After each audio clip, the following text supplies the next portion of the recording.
በስመ አብ ወወልድ ወመንፈስ ቅዱስ አሐዱ አምላክ። በስመ አብ ወወልድ ወመንፈስ ቅዱስ አሐዱ አምላክ። በስመ አብ ወወልድ ወመንፈስ ቅዱስ አሐዱ አምላክ አሜን። ክቡር አባታችን የዚህ ታላቅ ገዳም አበምኔት፣ ክቡራን አበው መነኮሳት፣ ምዕመናን፣ ምዕመናት፣ አባቶች፣ እናቶች፣ ወንድሞች፣ እህቶች እንዲሁም ሕፃናት በልዑል እግዚአብሔር ሰላምታ እንደምናመሻችሁ አሜን። ምሕረቱንና አብዝቶ እስከዚህች ሰዓት ያደረሰን ከበዓለ ስቅለቱ በረከት ረድኤት እንድንሳተፍ በቤቱ የሰበሰበን መድኃኔ ዓለም ክርስቶስ ስሙ የተመሰገነ ይሁን። እንኳን አደረሳችሁ። በሚኖረን አጭር የትምህርት ጊዜ በሉቃስ ወንጌል ምዕራፍ 23 ከቁጥር 42 ላይ ተጽፎ በሚገኝ ኃይለ ቃል የእግዚአብሔርን ቃል እንማራለን። የዛሬው ቃል እግዚአብሔር ነው። ጌታ ሆይ በመንግሥትህ በመጣህ ጊዜ አስበኝ በሚል ርዕስ እንማራለን። እስቲ ከኔ ጋር በሉ። ጌታ ሆይ በመንግሥትህ በመጣህ ጊዜ አስበኝ። በዚህ ቃል ተነስተን እንማራለን። ለአባቶቻችን ለነቢያት፣ ለአባቶቻችን ለሐዋርያት፣ ለሐዋርያውያን አበው፣ ለሊቃውንት በጉባኤያቸው ተገኝቶ ምስጢሩና ጥበቡን ገልጦ ያስተማረ አምላካችን እኛንም በቸርነቱ እንዲያስተምረን የእርሱ ቅዱስ ፈቃድ ይሆንልን። ከተሰቀሉት ከክፉ አድራጊዎቹም አንዱ አንተስ ክርስቶስ አይደለህምን? ራስህንም እኛንም አድን ብሎ ሰደበው። ሁለተኛው ግን መልሶ አንተ እንደዚህ ባለ ፍርድ ላይ ሳለህ እግዚአብሔርን ከቶ አትፈራውምን? ስላደረግነው የሚገባንን እንቀበላለንና በእኛስ እውነተኛ ፍርድ ነው። ይህ ግን ምንም ክፋትን አላደረገም ብሎ ገሰጸው። ኢየሱስንም ጌታ ሆይ በመንግሥትህ በመጣህ ጊዜ አስበኝ አለው። ኢየሱስም እውነት እልሃለሁ ዛሬ ከእኔ ጋር በገነት ትሆናለህ አለው ይላል። ስለ ቃሉ አምላካችን ስም የተመሰገነ ይሁን። ይህንን ቃል የምናገኘው በዛሬው ዕለት በዓለ ስቅለቱን በተውላጥ ወይም በልዋጭ ስናከብረው የነበረው ስቅለቱን ስናስብለት የነበረው የመድኃኒታችን የኢየሱስ ክርስቶስ የተሰቀለበት ዕለት በዕለተ ዓርብ ከተከናወኑ ታላላቅ ነገሮች መካከል በአንደኛው ነው። መድኃኒታችን ኢየሱስ ክርስቶስ በዕለተ ዓርብ ተሰቅሎ የነበረው ከሁለት ወንበዴዎች መካከል ነው። በተለምዶ የቀኙ ወንበዴ የግራው ወንበዴ ፈያታዊ ዘየማን፣ ፈያታዊ ዘጸጋም ብለን የምንጠራቸው ጡጦስና ዳክርስ የተባሉ ሁለት ወንጀለኞች መካከል መድኃኒታችን ኢየሱስ ክርስቶስ በዕለተ ዓርብ ተሰቅሎ ነበር። ጌታችን በዚህ ድርጊቱ ወይም በሁለት ወንበዴዎች መካከል በመሰቀሉ አስቀድሞ ስለ እርሱ የተነገረ ትንቢት ፈጽሟል። ሌላም ደግሞ ትንቢትን ተናግሯል። አስቀድሞ ስለ እርሱ የተነገረው ትንቢት ምንድን ነው? በትንቢተ ኢሳይያስ ምዕራፍ 53 ላይ እንግዲህ የብሉይ ኪዳን ወንጌል ተብሎ ከሚጠሩ መጽሐፍት መካከል አንዱ ነው ትንቢተ ኢሳይያስ። በ53ኛው ምዕራፍ ላይ ነቢየ እግዚአብሔር ኢሳይያስ በዕለተ ዓርብ ክርስቶስ የሚቀበላቸውን መከራዎች ከሩቅ ያለውን መንፈስ ቅዱስ አቅርቦ አሳይቶት ስለነበር የክርስቶስን ግርፋቱን፣ ሕማሙን፣ ስቃዩን አይቶ በእርሱ ቁስል እኛ ምን አለን? ተፈወስን። እንደ በግ ለመታረድ ተነዳ፣ በሸላቾቹ ፊት ዝም እንደሚል በግ እንዲሁ አፉን አልከፈተም ብሎ ስለ ክርስቶስ መከራ ከተናገረ በኋላ በመጨረሻ ከአመፀኞች ጋር ተቆጠረ ብሎ ተናግሮ ነበር። ከምኖች ጋር? እኛም ከጻድቃን ጋር፣ እኛም ከቅዱሳን ጋር፣ እኛም ከንጹሐን ጋር ሊደምረን እሱ ከምኖች ጋር ተቆጠረ? ከወንጀለኞች ጋር ተቆጠረ ብሎ ተናግሯል። ይህ ትንቢት ክርስቶስ ሲወለድም ሲሰቀልም ፈጽሞታል። ሲወለድ እንደምታውቁት እመቤታችን ከዮሴፍ ጋር ወደ ቤተልሔም ሄደችው በወቅቱ የነበረው ቄሳር ሕዝቡ ይቆጠር ዘንድ አዋጅ ስላወጀ ነው። ስለዚህ ጌታ በቤተልሔም ከተወለደ በኋላ እመቤታችንም ቅዱስ ዮሴፍም ራሱ ክርስቶስም በሕዝብ ቆጠራ መዝገብ ላይ ተመዝግበዋል። በጣም ይገርማል። ከላይ የሌላ ሰው ስም፣ ከታች የሌላ ሰው ስም፣ ከመሃል ግን ኢየሱስ የሚለው ስም ተጽፏል። ስለዚህ ክርስቶስ ከኛ ጋር ተቆጥሯል። ከወንጀለኞቹ፣ ከሰካራሞቹ፣ ከዘማውያኑ ጋር አብሮ በአንድ መዝገብ ተቆጥሯል። ከአመፀኞች ጋር ምን አለ የሚለው ትንቢት ይፈጸም ዘንድ ተቆጠረ የሚለው ይፈጸም ዘንድ። በዕለተ ዓርብ ደግሞ ከሁለት ወንበዴዎች መሃል ተቆጥሮ እኛን ከጻድቃን ጋር አምላካችን ሊደምረን እሱ ከኃጢአተኞች ጋር ተቆጥሯል። ስለኛ ከኃጥአን ጋር የተቆጠረ አምላካችን እኛን ከጻድቃን ጋር ለመቆጠር ያብቃል። ክርስቶስ ስለኛ ተሰቅሏል፣ እርሱ ስለኔ ተሰቀሉ አላለም። ስለኛ ሞቷል፣ እርሱ ስለኔ ሙቱልኝ አላለም። እኔ ሞቻለሁ፣ እናንተ ለኔ ኑሩ ነው ያለው። እኔ ስለናንተ ከኃጢአተኞች ጋር ተቆጥሬያለሁ፣ እስቲ እናንተ ለኔ ብላችሁ ከኃጢአተኞች ቁጥር ውጡ ነው ያለው። እሱ ከሰካራሞች ጋር ተቆጥሯል፣ እናንተ ከሰካር ውጡ። እሱ ከዘማውያን ጋር አብሮ በልቷል፣ ጠጥቷል፣ እስቲ እናንተ ከዝሙት ለኔ ብላችሁ ውጡ ነው ያለው እንጂ ሞቻለሁና ሙቱልኝ አላለም። ተሰቅያለሁና ተሰቀሉ አላለም። ስጋን ከክፉ ምኞቱና መሻቱ ጋር ስቀሉት ነው ያለው ቅዱስ ጳውሎስ እንዳለው ማለት። ስለዚህ ክርስቶስ በዕለተ ዓርብ ተሰቅሎ ነበረ ከሁለት ወንበዴዎች መሃል ላይ ሲያዩት ያው በግራው ያለው ወንጀለኛ በቀኝ ያለው ወንጀለኛ ከሆነ በመሃልም ያለው ያው የነሱ ፊት ወንጀለኛ ነው ብለው ሰዎች እንዲሰድቡት ነበር አይሁድ ክርስቶስን ከሁለት ወንበዴዎች መሃል የሰቀሉት እና በተሰቀለበት በዕለተ ዓርብ በመጀመሪያ በማቴዎስ ወንጌል ምዕራፍ 27 ላይ ሁለቱም ወንበዴዎች ይሰድቡት ነበር ይላል፣ ይነቅፉት ነበር። በኋላ ግን በቀኝ ያለው ወንበዴ ባልታወቀ ነገር ድንገት ሐሳቡን ቀይሮ እጅግ ወርቅ የሆኑ ቃላት ካንደበቱ ፈለቀ። ትልቅ ጸሎት ጸለየ።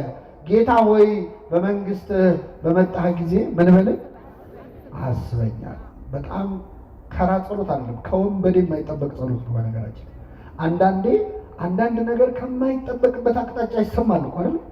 ከማንገምተው እና የወንበዴ እስከ ዛሬ ቅዳሴ አድርገን የምንቀድሰው ጸሎት ነው የጸለየው።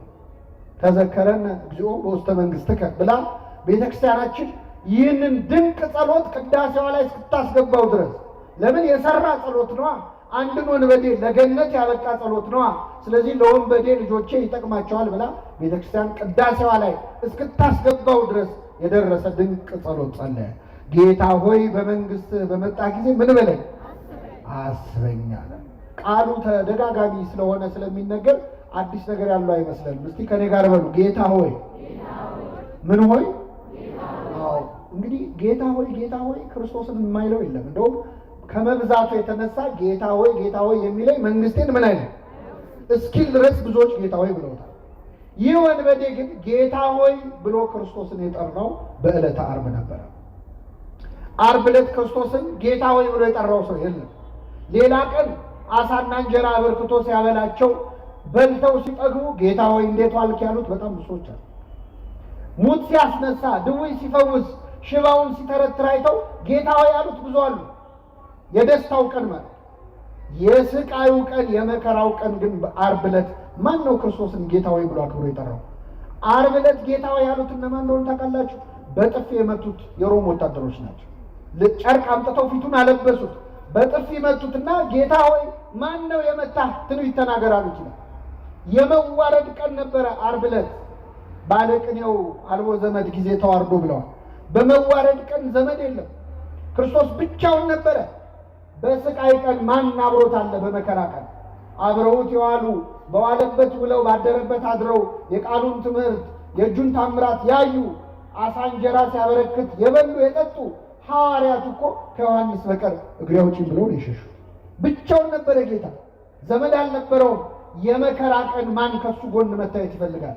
ደብረ ታቦር ላይ ጌታ ሆይ በዚህ መሆን ለእኛ መልካም ነው ያሉነ ጴጥሮስ፣ ቀራንዮ ላይ ግን በዚህ መሆን ለእኛ መልካም ነው አላሉ። ሸሽተዋል፣ አምልጠዋል። ክርስትና በደስታ ቀን መገኘት ብቻ አይደለም፣ በቀራንዮ ቀን መገኘት፣ በስቃይ ጊዜ መገኘት፣ በተገረፈ ቀን መገኘት ነው። ንግስ ላይ መገኘት ብቻ አይደለም፣ ማመስገን፣ መዘመር፣ ከበሮ መምታት፣ እልል ማለት ብቻ አይደለም።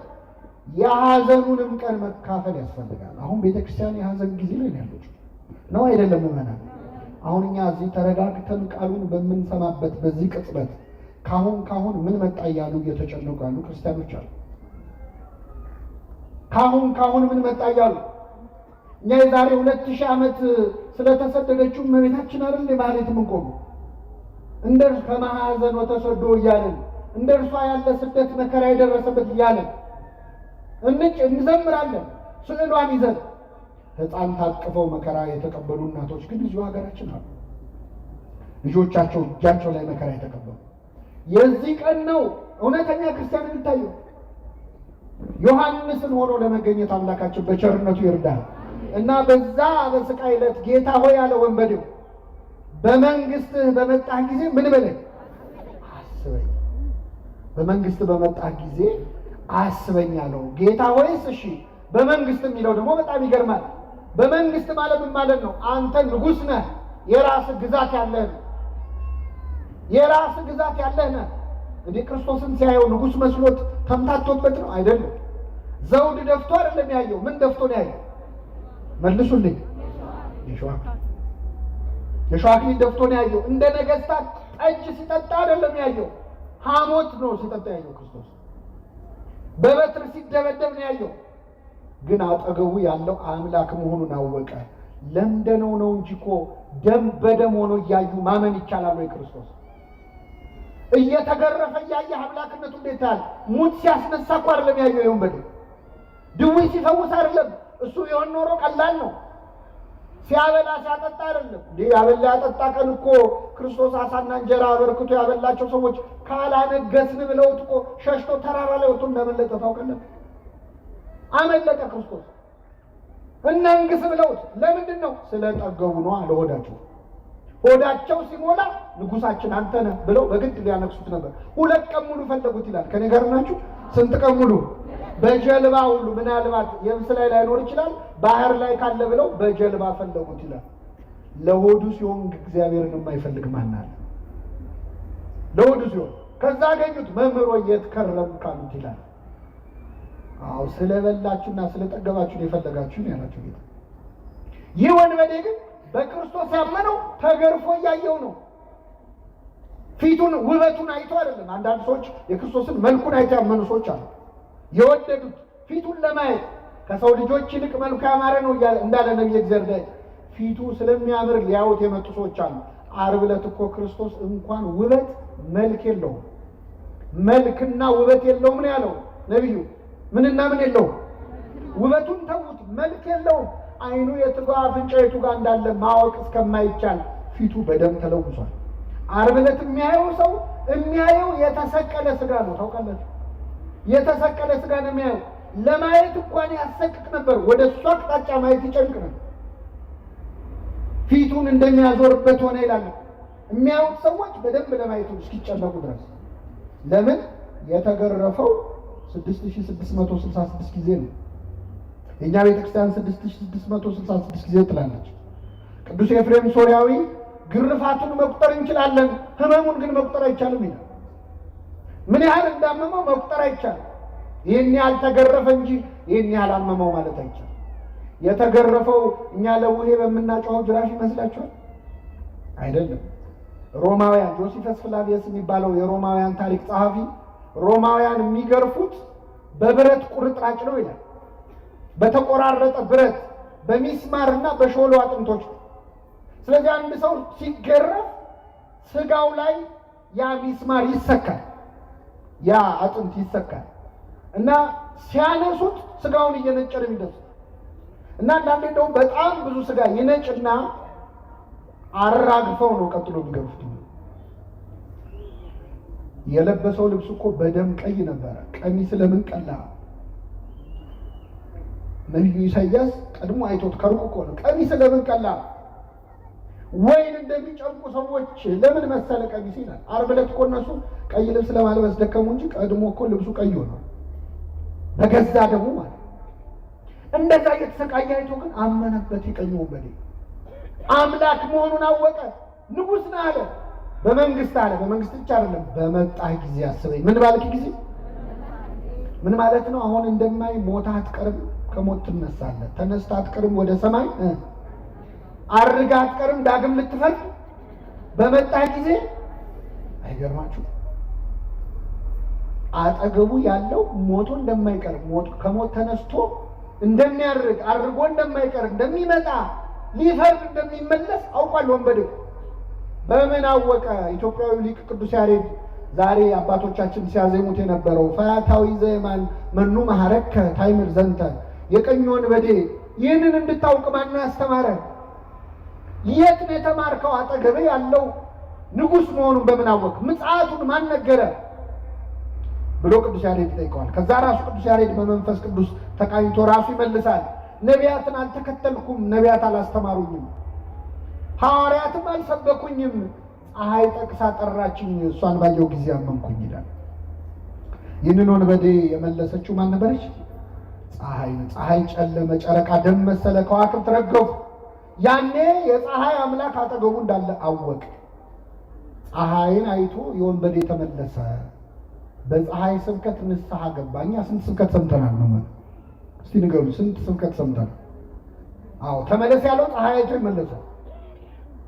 ተመለስ ያለው መመለስ ያቃተው ደግሞ 30 ስብከት ሰምቶ ያወዳድራል። የዛሬው ጥሩ ነው ይላል። ጴጥሮስ ዶሮ ሲጮህ ሰምቶ ነው ንስሐ የገባው። ምን ሲጮህ? እኛ ስንት ዶሮ ሲጮህ ሰማን? እኛ ብንሆን አርደን እንበላው ነበር አይደል? እና ወንበዴው ተመለሰ። ይህን ወንበዴ የመለሰው ፀሐይ ብቻ ነበረች ይላል ቅዱስ ያሬድ። ኧረ የለም ይላል ቅዱስ ዮሐንስ አፈወርቅ ደግሞ አይመስለኝም፣ ፀሐይ ብቻ አትመስለኝም። ክርስቶስ እዛው መስቀል ላይ የተናገረው ንግግር ሳይሆን አይቀርም የዚህን ወንበዴ ልቡን የሰበረው። ምን ብሎ ተናገረ? የሚያደርጉትን አያውቁምና ምን በላቸው? ይቅር በላቸው። ገና ሚስማሩ ከእጁ ሳይወጣ እኮ ገና ችንካሩ ልቡ ድረስ እያመመው የሚያደርጉትን አያውቁምና ይቅር በላቸው ሲል ሲሰማ ይህ ወንበዴ በክርስቶስ ርኅራኄ ውስጥ በክርስቶስ ፍቅር ውስጥ የእሱ ጭካኔ ጎልቶ ታየ። ስለዚህ ምን አለ? ጌታ ሆይ በመንግስት ምን በለኝ አስበኛል። የኢትዮጵያዊ ሊቅ አባ ጊዮርጊስ ዘጋስጫ ደግሞ የለም ይህንን ወንበዴ ፀሐይም የጌታ ንግግርም አይመስለኝም፣ ከጌታ አጠገብ አይደል የተሰቀለው፣ ምናልባት የክርስቶስ ጥላው የመስቀሉ ጥላ እሱ ላይ አርፎበት ሳይሆን አይቀርም የዚህ ወንበዴ ልብ የተመለሰው ይላል። ጌታችን በእውነት በሁላችን ላይ ጥላውን ያሳርፍብን። አዎ የጴጥሮስ ጥላ ይፈውስ የለ የክርስቶስ ጥላ ምናልባት ልቡን ሳይመልሱ አይቀርም። ለምንድን ነው የሁሉ የሚያደንቁት ሊቃውንቱ? እንደው ምን እንዴት ሊያቅ ቻለ የሚሉት የጸለዩ ጸሎት ተራ ጸሎት ስላልሆነ ነው። ጌታ ሆይ በመንግስት በመጣ ጊዜ ምን በለኝ አስበኝ። ድንቅ ጸሎት ከወንበዴ የተገኘ የማይመስል ለእኛ ለወንበዴዎቹ የሚጠቅም ትልቅ ጸሎት ነው የጸለየው። አስበኝ፣ በመንግስት በመጣ ጊዜ አስበኝ። ስራዬን እንዳታስብብኝ፣ እኔን ግን አስበኝ። ኃጢአቴን እንዳታስታውሰው፣ እኔን ግን አስታውሰኝ። መንገደኛ እንኳን አብሮት የሄደውን ሰው ያስታውስ የለ ወይ?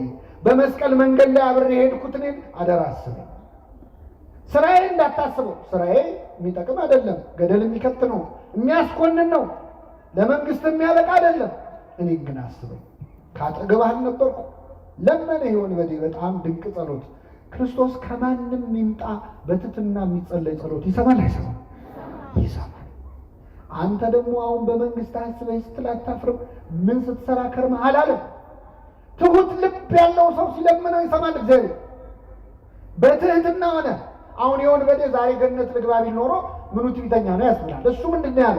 በትንሣኤ ዘጉባኤ ሁሉን ስታስነሳ እኔንም መቼስ አትተወኝም፣ እኔንም አብረህ ስታስነሳኝ ያኔ አስታውሰኝ ነው ያለ።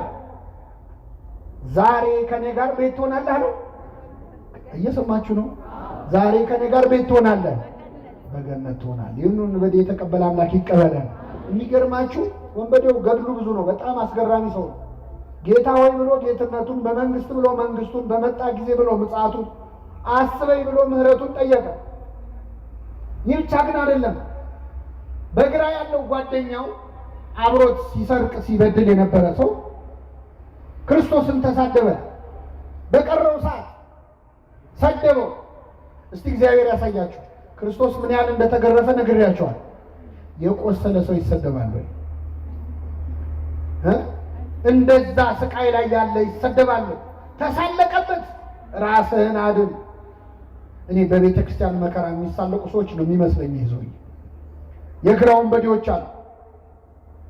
አብያተ ክርስቲያናት ሲቃጠሉ፣ ምዕመናን ሲገደሉ ይበላቸው የሚሉ ሰዎች ማለት ይበላቸው።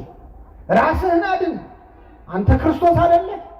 ሙት የምታስነሳ ድውይ የምትፈውስ እስቲ የሚሉ ማለት ክርስቶስን ዓርብ ዕለት ያልሰደበው አለ መሰላችሁ? እኔ ከሁሉም ይገርሙኝ መንገድ አላፊዎች ሰድበውታል። በዛ ጋር ሲያልፉ ሰድበውት ያለፏል። አያውቁትም እኮ ግን የሁሉ ሰው የሰደበው መቼስ የሆነ ችግር ቢኖርበት ነው ብለው ስድብ አዋጥተው የሄዱ ሰዎች። ስድብ ከማዋጣት ይጠብቃችሁ።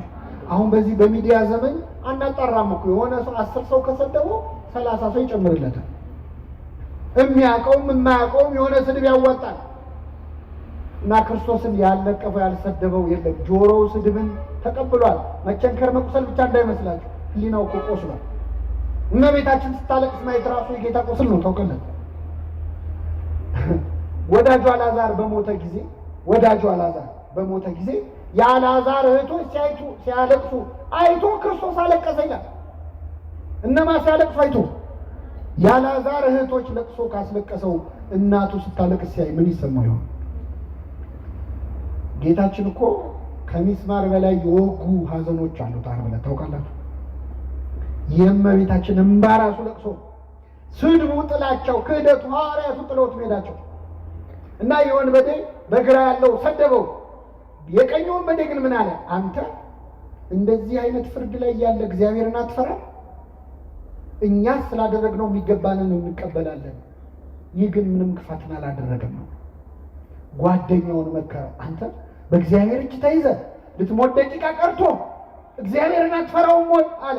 የጥበብ መጀመሪያ ምን ይስበከው ከዚህ በላይ? የጥበብን መጀመሪያ ነገረው። እግዚአብሔርን ፍራ እንጂ አትፈራም ወይ ብሎ መከረው። አብረው ነው ኃጢአት የሰሩት። ይሄ ንስሐ ገብቶ በመንግስት አስበኝ ብሎ ገነት ገባ። ያ ግን በቀረችው ዕድሜ እስከ ዛሬ ኃጢአት የነበረው የምግባር ችግር ነው፣ የክህደት ጨምሮበት የሃይማኖት ችግር አድርጎት ተኮነነ። አሁን ጓደኛሞች አላችሁ እዚህ መሃል ወይ? ጓደኛ ያለን ሁላችንም የሆነ ጓደኛ ይኖረናል። አብረን ኃጢአት እንሰራለን፣ አብረን ግን ንስሐ እንገባ። አብረን እንጠጣለን፣ አብረን እንሰክራለን። ና እንጠጣ፣ ና እናመንዝር፣ ና እንጨፍር፣ ና እንስከር የሚል ጓደኛ አለ። ና ንስሐ እንግባ የሚል ግን የለም። አብሮ መበደል እንጂ አብሮ ይቅር በለን ማለት እኮ እንጂ ጓደኛ ማለት ለኃጢአት የሚጠራህ አይደለም፣ ለንስሐ የሚጠራህ። ይህ ወንበዴ ከጎኑ ያለውን አብሮት የተሰቀለውን ጓደኛውን እግዚአብሔርን ፍራ እንጂ ብሎ መከረው። አንድ ሁለት፣ እኛ ስላደረግነው የሚገባንን እንቀበላለን አለ። ለተረገመው የመስቀል ሞት የሚያበቃ ኃጢአትን ምን ብለናል? ሰርተናል አለ። ተአምኖ አጣው ማለት ኃጢአቱን አመነ። ሶስተኛ፣ ማንም ያልመሰከረው ምስክርነት ሰጣል። ከኔ ጋር በሉ፣ ይህ ግን አይሰማም፣ ምንም ክፋትን አላደረገም። ማንን ነው? ክርስቶስ። ዓርብ ዕለት ክርስቶስን ምንም ክፋት አላደረገም ብሎ የመሰከረለት ሰው አይናቸውን ያበራው ሰዎች አይኔን አበራው እንጂ ምን አጠፋ ብለዋል አላ 12 ዓመት ደም ይፈሳት የነበረ ሴት ደሜን ቀጥ አደረገው እንጂ ምን አደረገ አላለች። አንድ ሰው እኮ ሊመሰክር አልመጣም። አይገርም? 38 ዓመት የተኛው ያ በሽተኛ አልጋን ተሸክመ ሂድ ብሎ የክርስቶስ የፈወሰው ታሞ የተነሳ እግዚአብሔር ረሳ። የሚገርማችሁ ሐሙስ ዕለት ክርስቶስ ሊቀ ካህናቱ ፊት ሸንጎ ቀርቦ በጥፊ መታው። አንድ ሰው እየመጣ ነው። ሲመታው ለምን ትመታኛለህ አለ ክርስቶስ። ለምን ትመታኛለህ እንዴ? ክርስቶስ ያው ሁሉ ጅራፍ ሲወርድበት ለምን ትመቱኛላችሁ ብሏል? ይሄ ሰውዬ በጥፊ ሲመታው ግን ለምን ትመታኛለህ አለ። ለምን መሰላችሁ? መጥቶ የመታው ሰው 38 ዓመት ከተኛበት አልጋ ያዳነው ሰው ነበር። ስለዚህ ክርስቶስ ያመመው ጥፊው አይደለም፣ ባዳነው ሰው እጅ መመታቱ ነው። ጥፊው አይደለም ያመመው። ክፉ ተናግሬ ከሆነ ስለ ክፉ መስክርብኝ፣ አልጋህን ተሸክመ ሂድ ከማለት ውጭ ምን ክፉ ቃል ተናግሬ ያለው? መልካም ተናግሬ ከሆነ ግን ስለምን ትመታኛለህ? አምላካችንን በኃጢአት ከመምታት ይሰውረን በሆነ። አዎ እሾህ ደፋ ሲባል እሾህ ይመስላችኋል? ጌታችን የደፋው እሾህ የተባለው ምንድን ነው? ኃጢአት እኮ ነው። አዎ እሾህም ማነቀው የሚለውን ሲተረጉም ወንጌል ምን ይላል? የባለጸግነት ምኞት፣ የዚህ ዓለም ምኞት ነው ይላል። ኃጢአት ነው። ስለዚህ ክርስቶስ እሾህ ሆኖ የወጋው በአዳም ምክንያት ምድር ካንተ የተነሳ ምንን ታበቅላለች? እሾህን የተባለውን እሾህ ክርስቶስ ዘውድ አድርጎ ደፋው። ጌታችን የደፋው የኔና የእናንተን ኃጢአት ላይ ተሸከመ። ስለዚህ ዛሬ ኃጢአት ስንጨምር እሾህ ነው እየጨመርንበት ያለው። ሌላ ቁስል ነው የምንወጋው። እና የወንበዴ ግን ክፋትን አላደረገም ማለና ዞረና ወደ ጌታው ጸለየ። ጌታ ሆይ በመንግስት በመጣ ጊዜ ምን በል አስበኝ። ምን አይነት ሰው ነው? አድነኝ እንኳን አላለም። ከመስቀሉ አውርደኝ፣ ችንካሬን ንቀለው አላለም። ችንካሬን አትንቀለው፣ ኃጢአቴን ግን ንቀለው። ኃጢአቴን ንቀልልኝ፣ ቁስሌን አትፈውሰው፣ ስርየት ግን ስጠኝ። ወደ ምድር አትመልሰኝ፣ ምድር ላይ ዕድሜን አትጨምረው፣ የሰማዩን አቅናልኝ፣ አስተካክልልኝ። አስቀድማችሁ ጽድቁንና መንግስቱን ፈልጉ፣ ሌላ ሁሉ ምን ይልላችኋል? ይጨመርላል። ገብቶታል። የሆነ በዴ ምን አይነት ሰው ነው ሆነ? አስገራሚ ጸሎት ጸለየ። ይህን ጊዜ ጌታ ምን አለው? እውነት እልሃለሁ ዛሬ ከኔ ጋር በገነት ትሆናለህ አለው። ጥያቄውና መልሱ አይገናኝም። ወንበዴ የጠየቀው ምንድን ነው? በመንግስት በመጣ ጊዜ ምን በለኝ። ክርስቶስ የመለሰው በመንግስቴ በመጣው ጊዜ አስብሃለሁ አይደለም። መቼ ነው ያለው? አይሰማም። ዛሬ ከኔ ጋር በገነት ትሆናለህ። በጣም ይገርማል ቸርነቱ። አንድን ወንበዴ ገነት አስገባው። አንድን ወንበዴ ስንት እኮ ቅዱሳን ሲኦል ውስጥ ቁጭ ብለው ካሁን መጥቶ ከሲኦል ያወጣናል ብለው እየጠበቁት እኮ ነው 5000 ዓመት ሙሉ። አንዱን ወንበዴ አያስቀድሞ አስገባው። ጻድቃን ቁጭ ብለው ወንበዴውን አስቀደሙ። አቤት! አሁን ይሄ ታሪክ የተጻፈው ታምረ ማርያም ላይ ቢሆን ኖሮ ሰዎች ተረት ነው ይሉን ነበር። እንደው እናንተ አታፍሩም? እንደው በቃ እናንተ ተረት አያልቅ ብላችሁ ወንበዴ ገነት ገባ ትላላችሁ አታፍሩም ይሉን ነበር። ይህን ታሪክ ከገድል ከድርሳን ሰውሮ ወንጌል ላይ ያጻፈ አምላክ ስሙ የተመሰገነ ይሁን። ወንጌል ላይ ባይጻፍ ምን እንደሚሉን እናውቃለን። እንዴት እስቲ አታፍሩም? አሁን አንድ ወንበዴ ገነት ገባ ስትሉ እኛ ልናፍር እንችላለን። እግዚአብሔር ግን አላፈረበትም፣ አስገባው። ከፈለገ በገንዘቡ የፈለገውን ማድረግ ይችላል አይችል?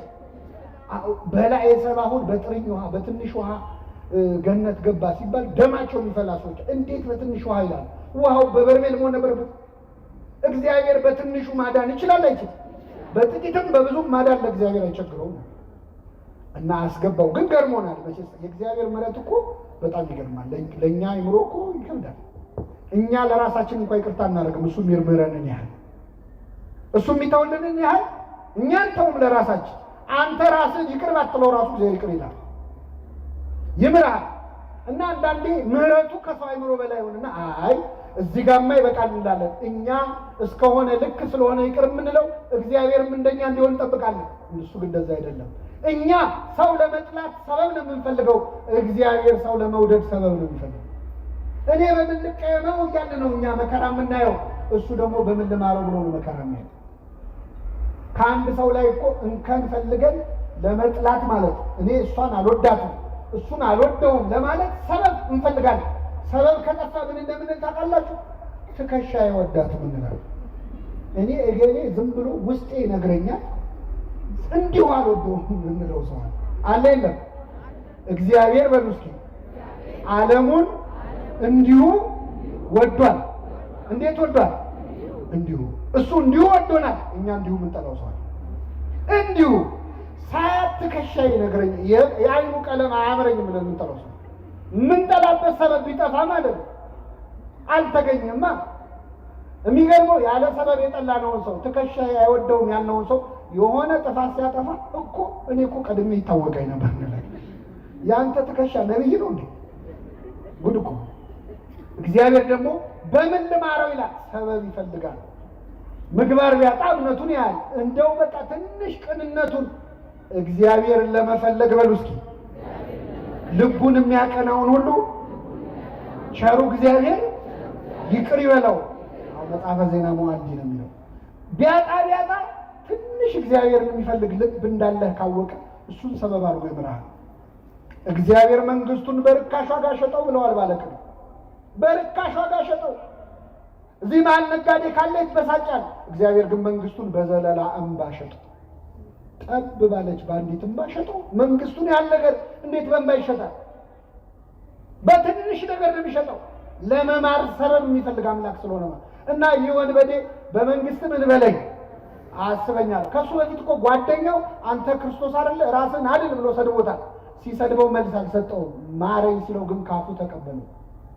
እግዚአብሔር ለቁጣ የዘገየ ለምህረት የቸኮለ አምላክ፣ መዓቱ የራቀ ምህረቱ ሩቅ፣ መዓቱ ብዙ ምህረት የተባለ ለዚህ ነው። የቀኙ ሲሰድበው ቆይ ቀጣሃለሁ አሳያለሁ አላለው። ሲኦል ከታሃለሁ ዛሬውኑ ሲኦል ከኔ ውጭ ሆነ ሲኦል ትገባለህ አላለው። የቀኙ ግን ማረኝ ሲለው ዛሬ ከኔ ጋር ቤት ትሆናለህ፣ በገነት ትሆናለህ። ለዚህ ወንበዴ ምህረት ያደረገ አምላክ ለሁላችን ምህረት ያድርግልን። የሚገርም ነው። ኪሩብ እንኳን ደነቀው እኮ በሰማይ የእሳት ሰይፍ ይዞ ሱራፊ መልአኩ ገነትን የሚጠብቀው እሱ እዛ ይጠብቃል። እንደውም አንዱ ባለቅኔ ምን አሉ መሰላቸው? ይህ ሰው የእድሜው ሙሉ ወንበዴ ነው አይደል? ብዙ ነገር ሲሰርቅ ነው የኖረው። ባለቀ ሰዓት ምንድነው የሰረቀው ካላችሁ ገነትን። ምንን ሰረቀ? እዛው መስቀል ላይ። አይገርምም? እንደ ወንበዴ ነገር እኮ እዛ ጨረሰ። ኪሩብ እዛ ሰይፍ ይዞ ገነትን ይጠብቃል። እሱ ከባለቤቱ ጋር ተነጋግሮ ቁልፍ ተቀብሎ መጣ። ሲያየው ደነቀው። ግብረ ሕማማት ሲነበብ ሰምታችኋል። ቅዱስ ያዕቆብ ዘስሩግ እንዴት አድርጎ እንደጻፈ አንተ ማነህ አብርሃም ነህ እንዴ ያለው ሲያየው፣ ያ እንግዳ ተቀባዩ አብርሃም ነው ማ እኔ አለ የቀኝ ወንበዴ። እኔ እንግዳ ልቀበል እንግዳ ካገኘው ሳልዘርፍ አልሸኝም አለ። እንግዲያው አንተማ ዳዊት ነህ አንተማ ገሌ ነህ እያለ የጻድቃንን ስም ጠራለት፣ ደረደረለት። አይደለሁም ታዲያ ማነህ? እኔ ወንበዴ ነኝ፣ ሌባ ነኝ፣ ቀማኛ ነኝ። እንዴት መጣህ እዚህ? የእሳቱን ባህር እንዴት ተሻግረ መጣህ አለው። የክርስቶስን የደሙን ማህተም ሲያሳየው በልና ግባ አለው። የደሙን ማህተም ይዘን የማናልፈው በር አለ? የለም፣ አስገባው። ስጋውን ደሙን ተቀበሉ የሚባለው ለዚህ ስጋውና ደሙን ተቀብለን የማናልፈው በር የለም። ስጋዬን የሚበላ ደሜን የሚጠጣ ምን አለው ብሏል ክርስቶስ። ስጋውን ደሙን ተቀብለን የማንገባበት በር ገባ የወንበዴ እና አስደናቂ ምህረት ለዚህ ወንበዴ አደረገለት። ልመናውና መልሱ ግን የተለያየ ነው። ዛሬ ከኔ ጋር ቤት ትሆናለህ። እግዚአብሔር ጥቂት ሲለምኑት ብዙ የሚሰጥ አምላክ ነው። ሰሎሞን ጸሎት ጸለየ። ይገርማቸዋል። መጣና መቅደሱን ሰርቶ ተንበረከከ። ምን ብሎ ጸለየ መሰላችሁ? እንደው ጌታ ወይ ሌላ አይደለም ጥበብንና ማስተዋልን ስጠኝ ሲለው ምን አለ እግዚአብሔር? ሀብት አልለመንከኝም፣ ዝና አልለመንከኝም፣ ወይም ደግሞ ጠላቶችን ድል የምነሳበት ኃይል ስጠኝ አላልክም። አንተ የለመንከው ጥበብና ማስተዋልን ስለሆነ ሀብቱንም ዝናውንም ድል መንሳቱንም ጨምሬ ሰጥቻለሁ። እግዚአብሔር ትንሽ ሲለምኑት ልመናው ደስ ካለው ያለመንከውን ይጨምርልሃል። ሌላ ሊጨምርላችሁ። ሁለት ሰዎች ሊጸልዩ ወደ ቤተ መቅደስ መጡ። አንዱ ቀራጭ ነው፣ ኃጢአተኛ፣ ሁለተኛ ፈሪሳዊ ነው። ሁለቱም መጸለይ ጀመሩ።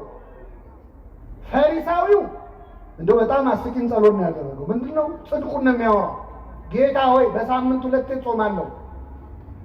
በሳምንት ሁለቴ ምን እላለሁ? አሁን ጸሎት ነው ሪፖርቱ። ጾማለሁ፣ ካለኝ ከ10 አንዱን እሰጣለሁ፣ እንዲህ አደርጋለሁ እያለ ይመጻደቃል። ቀራጩ እዛ ጋር ቆሟል እና እየጸለየ ዞር ብሎ ሳይሆን ቀራጩም አለ።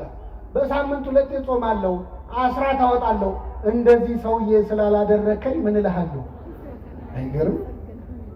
ምጽድቂያው ማለት ነው። እንደዚህ ሰውዬ ስላላደረከኝ አመሰግናለሁ አለ። ያ ሰውዬ ግን ቀና ብሎ ማየት ፈርቶ ቀራጩ ማለት ነው። ልክ ምናሴ በጸሎቱ እንዳለው ቀና ብዬ የሰማይ ርዝመት አይ ዘንድ አገባቢ አይደለም እንዳለው ቀና ማለት ፈርቶ ወደ መሬት አጎንብሶ ጌታ ሆይ እኔን ኃጢአተኛውን ማረኝ። እስኪ በሉ እኔን ኃጢአተኛውን ማረኝ። ልክ ይህንን ሲል ይህ ቀራጭ ይላል ጻድቅ ሆኖ ወደ ቤቱ ተመለሰ ይላል። ከዚህች ቤተ ክርስቲያን ጻድቅ ሆኖ ለመመለስ ያውቃል። አይገርምም? ኃጢአተኛ ሆኖ ገብቶ ምን ሆኖ ተመለሰ። አሁን እኔ እሱን አለም የፈለግኩት ጌታ ሆይ ጻድቅ አድርገኝ ብሎ ጸለየው። ለጸለየው ምንድን ነው ያለው? እኔን ኃጢአተኛውን ምን በለኝ ማረኝ። እሱ ምህረት ነው የለመነው። አረ ምህረት ብቻ አይበቃህም አንተ ጻድቅ አድርጋለሁ። እግዚአብሔር ትንሽ ስለሚሉት ብዙ ይሰጣል። እግዚአብሔር ጸሎታችንን አስተካክሎ ይስማል።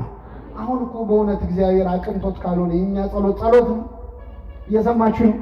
ሲጀመር የኛ ጸሎት አንደኛ አባታችን ሆይ መቼ ጀመረን ከመቼው እንዳለቀ ገርሟቸው ያውቃል። ብን ያለ ጸሎት ነው። ወይ ትኩረት የለው ወይ ተመስጦ የለው። ምነው ምድራዊ ነገር።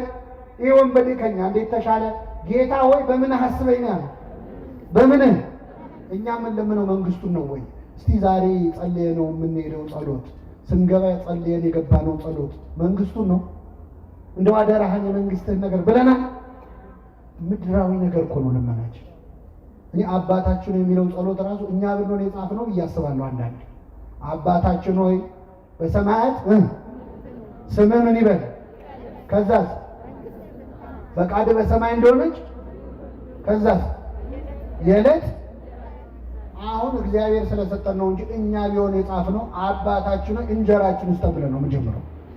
መጀመሪያ ሆዴን ነው፣ ስጋዊ ነው ልመናችሁ። ይሁን በደ ግን አስቀድማችሁ ጽድቁን መንግስቱን እሹ ነው ያለ። እስቲ መቼ ነው ስዕለት ሲሳል ለንስሐ አብቃኝ ብዬ ተስዬ ነበር የሚል ስለት ሰምታችሁ? ለቁርባን አብቃኝ የሚል ስለት፣ የቤተ ክርስቲያንን መከራ አቁምልኝ የሚል ስለት፣ እስቲ በቃችሁ በለን የሚል ስለት። እዚህ ያለ ሰው ንስሐ ቢገባ ጸጥ እንደሚል ታውቃላችሁ ማዕበሉ። እዚህ ያለው ሰው ብቻ ንስሐ ቢገባ ማረኝ ቢል ዝም ብሎ ይውሸታል። ግን ንስሐ መግባትም አንፈልግም። ለምን? የምንሰራው የቀረ ብዙ ኃጢአት አለ። ብዙዎቻችን በነገራችን ላይ ንስሐን ላንገባ የሚያደርገን ያለፈው ኃጢአታችን አይደለም፣ ለወደፊት ልንሰራ ያሰብናቸው ኃጢአቶች ናቸው። እቅዶቻችን ናቸው ያስፈሩን። ገና የቀረ ፕላን አለን።